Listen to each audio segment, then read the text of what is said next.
Hey friends, Karen Basket DIYer here. Welcome back for another fun tumbler tutorial with me. Okay, I am super excited to share this one with you.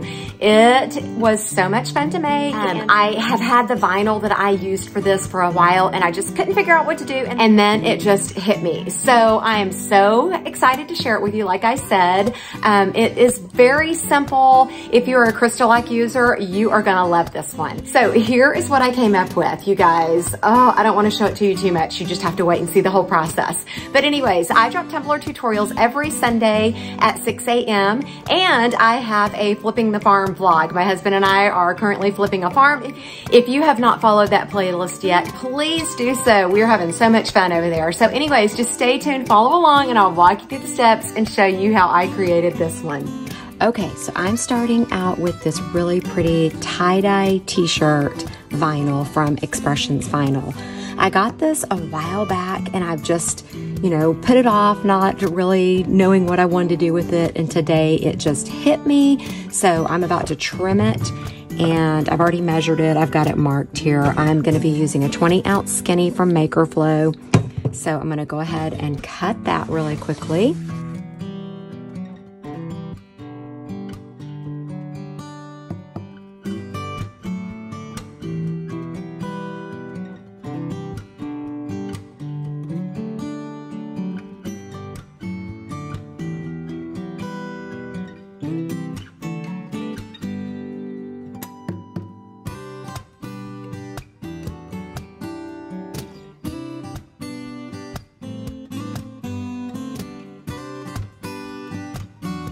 Okay, so it's time to apply my vinyl, and if you have watched many of my tutorials before, you'll know that this is my favorite way to apply it. So I start by just removing the backing.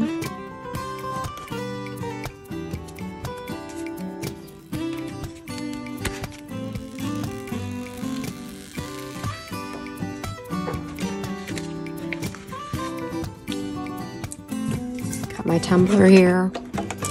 And I've got my window cleaner, and I'm just giving it a spritz and spreading it all around on the vinyl. This allows your vinyl to just slip and slide around and move, and just way easier for me than putting it on there, ripping it off if it doesn't stick the first time, if you don't get it straight and lined up, I should say. For the people that can just throw their vinyl on, no problem. I'm so proud for you, but that does not work for me. So you can already see it kind of slipping and moving, which makes life easier and stress-free. Okay. And see, my seam was a little separated earlier because I trimmed mine before I put it on. But we're going to get that covered and it's all going to be great.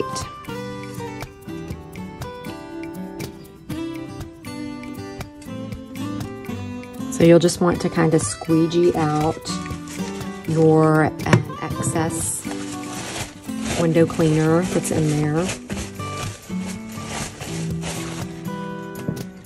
Got a paper towel, I'm just going to rub on it.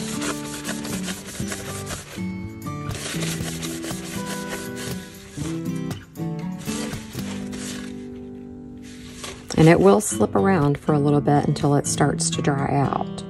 So you want to make sure it's totally dried out before you start adding your CrystaLac, or if you're an epoxy user, you definitely want to make sure it's all dry. And this is a totally safe technique to use with the CrystaLac products. I asked the owners themselves and they approved this technique as long as it's fully dry before moving on to your layers. Okay, so I'm just going to set this aside for a little while and let it dry.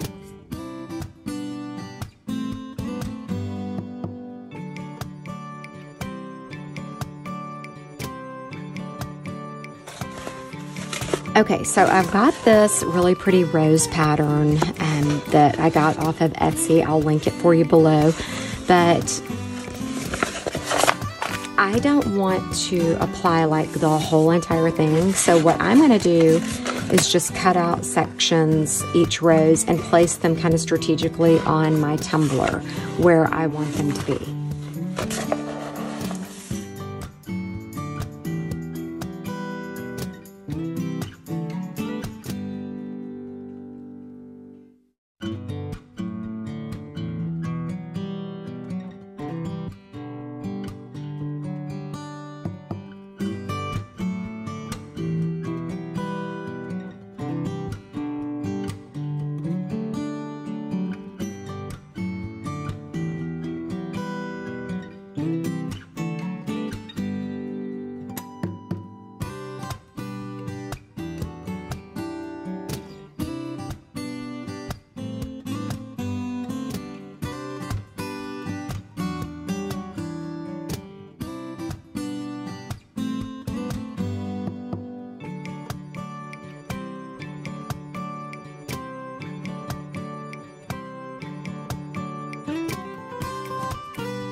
I also wanted to add some leopard spots, so I just filled in as needed where I thought, you know, you can put as many or as few on here as you'd like. I just thought filling in all the gaps with those leopard spots would be super cute.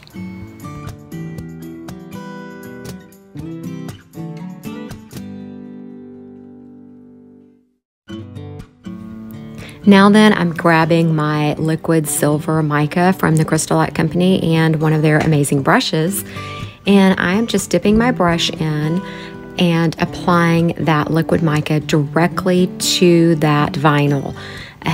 I used a little more than I probably should have, but it's okay, you know, because I'm able to like smooth it out.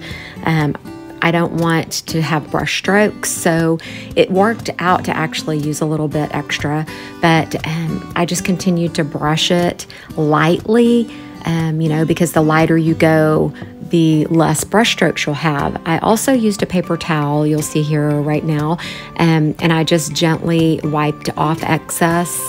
I'm kind of trying to go for like an embossed look here, but yet I want it to be a bit metallic.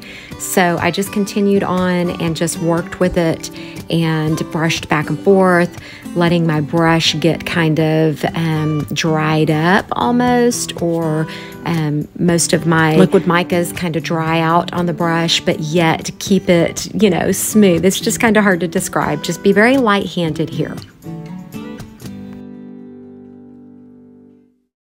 I allowed that liquid mica to dry for 2 hours, and then I was able to begin my BRITE tone layers. If you're new here and this is your first time seeing a BRITE tone application, BRITE tone is an epoxy-free product. You can apply with your bare hands, no PPE required. You apply layers very thin and allow 4 hours of dry time between each layer, and it does take quite a few layers, but it's totally worth it if you have any type of allergies or crazy reactions to epoxy like I did. So I'm going to allow this layer to dry for 4 hours, and then I'll apply another. Just FYI, BRITE tone comes in a variety of sizes. This is the 1 gallon size, and I just transfer it over into a condiment bottle for easy application. Check the description below for a link to the CrystaLac Company and all of their amazing products, including that silver liquid mica and brush that I used earlier. All right, so this has 2 layers of BRITE tone on it right now. Hopefully you can see that it has a pretty shiny look to it, and I'm about to add a 3rd layer. Just a quick reminder, be sure to check the description below for links to all the wonderful products I used here today. So I ended up doing about 7 or 8 layers of BRITE tone on this tumbler. I did not have to do a level sand for some reason or another. This one just worked out that way. But anyways, here is the finished product, you guys. I think this is incredibly beautiful. You can just see that metallic shine from that liquid mica, the silver liquid mica. And when I say embossed, the liquid mica is sort of like gathered around the edges of the vinyl to create that embossed look. So it just has a really cool look to it. I don't even think this video and pictures does the tumbler justice, but I hope you guys enjoyed this one. If you haven't tried something like this before, I hope that you will do so, and be sure to tag me, give me a little shout out, Karen Basket DIYer. But yeah, so thanks so much for watching. I hope you will like, subscribe, comment, share if you think this might be helpful for someone else. And as always, I truly appreciate you watching. Thanks so much. Have a wonderful week.